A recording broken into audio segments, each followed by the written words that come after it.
Hey guys, Josh Koch here. Today we're gonna go over a drill that I use in my everyday warm-up to help me shallow the golf club. All right guys, we have a special giveaway. I'm gonna be giving away one of these Scotty Cameron limited edition putters. Stay tuned to the end, you won't wanna miss this. All right guys, shallowing the shaft, what is it? It's the idea that as we swing to the top, this club's center of mass, or the head, however you want to think about it, needs to work back and behind us as we're starting to rotate, okay? So those two things go hand at hand. By letting the club actually shallow, that allows our body to actually keep rotating. Now, in my opinion, it's something that I like to think about a little bit more dynamically. As you guys know, I'm a big believer of understanding what our pressure needs to do, how we're shifting it, the order we're shifting it, and then essentially how to maximize the efficiency of how we're winding our body up, okay? Now, while we're doing all that stuff, we still have to have a general awareness of what that club face is doing, in particular how that club head is loading through the transition, okay? So if we don't have that awareness and we're just body focused, essentially, in my opinion, we got nothing. So I want to take you guys through a drill that I use every day to basically help incorporate this into my subconscious so that I do it over and over. All right, guys, I want to take you through a little wedge sequence that will help you understand what it means to shallow the shaft in a lot more dynamic fashion.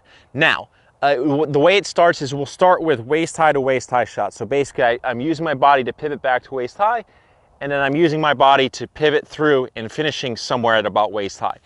Now, when I'm doing this, it's not a rigid pivot back, pivot through, where everything's moving together, okay? There's segments to it. And ultimately, as we're pivoting our body, we have to gain awareness of how that club head's loading. And a great way to understand that is to grip the club on the butt end of the club, of the grip, okay? Hold it as far away from the head as possible, because this is going to make the head feel heavier. Now, as I swing this back with one arm, and we could even get our feet pumping to allow there to be some momentum, as we throw it back and change direction, you'll see the club head will actually start to load behind me, and I'll start to feel the grip actually loading into my right index finger. Now, like I said, it's ultimately because the body's pivoting back and I'm starting to change directions with my arm being supple that allows this process to happen, okay? Now, what I'm trying to do is I'm trying to take that awareness of that club head loading and then apply it with both hands on the shaft. So as I grip it, I set up, I make sure my body's supple, a little bit of movement, slight trigger, pivot back, okay? Let it load and keep turning, okay? So that felt like, as I threw it back and went to change directions, it loaded into my index finger and it kept me moving through the shot. Okay, we'll do that again.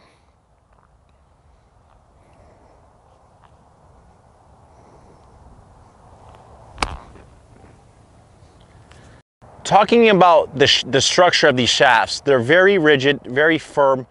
Sometimes this could make it harder to sense what I'm talking about. So a lot of times I'll use this orange whip wedge that has a lot of flexibility to it, okay? Because what this helps me do is going from the one-handed drills, okay, to two-handed drills, I could now start to sense that loading of the club a lot more efficiently, okay? So as I go back, you'll see that as the pivot starts to slow down and I change directions, that shaft actually wants to flex in this fashion, okay? So that's the center of mass, or the head, trying to work back behind me, okay? So this is a great way to kind of start to understand what that shaft actually wants to do and help us feel it on a lot greater scale.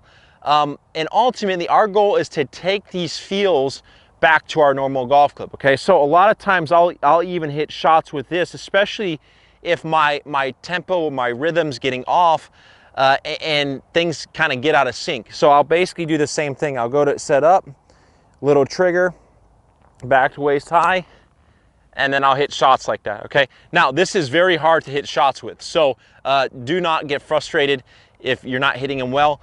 but it does give you a lot of feedback, because you really have to make sure that as the body changes direction, that club is loading as the body's turning to allow you to have great impact. All right, guys, so we went over the waist high shot. The next point I like to go back to is 9 o'clock, or left arm parallel, P3, however you want to look at it. And where we're going is basically from address, we're swinging turning our body back to where the left arm is now parallel, okay?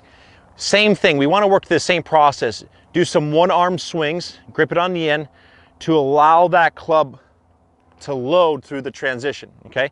It's very important for the arms to be very passive. I want you to think about, if you were gonna throw this club out onto the range, how that club is loading in response to the rotation of the body, okay? And all we're trying to do is we're trying to replicate that in a bent over golf position, okay? So I'll start with some one arm swings, I'll throw it back, I'll change direction. All I'm trying to do is sense how that club's actually loading, and then I'll basically put my hands on, okay? And I'll try to replicate that, okay? So set up.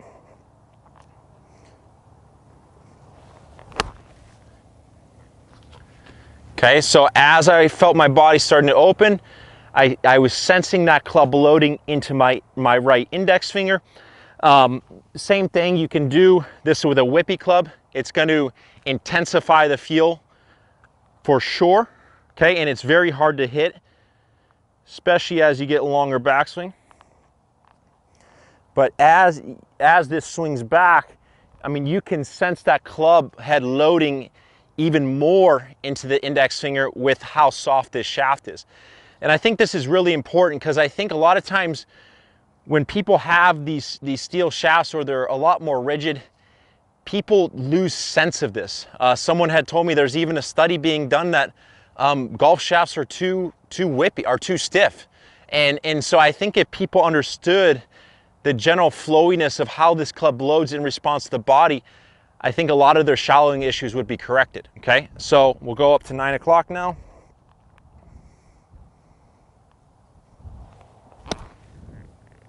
Pretty good, okay?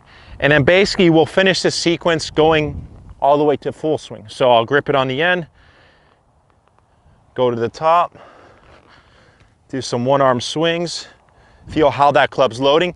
Now at the top, this is where, when I swing it to the top, this club loading will really make that head feel heavy through the transition, okay? So obviously, as this club works more in front of us this way, I don't really feel the weight of it. As this works back this way, the club head feels heavier to me. And that's just a reaction to the sequencing the body's actually moving through. So I'll do the same thing. I don't recommend the orange whip at the full swing length, because it's just, we're generating too much force and that shaft is too soft to where it will excessively load. But then we'll basically do the same thing and do some full shots.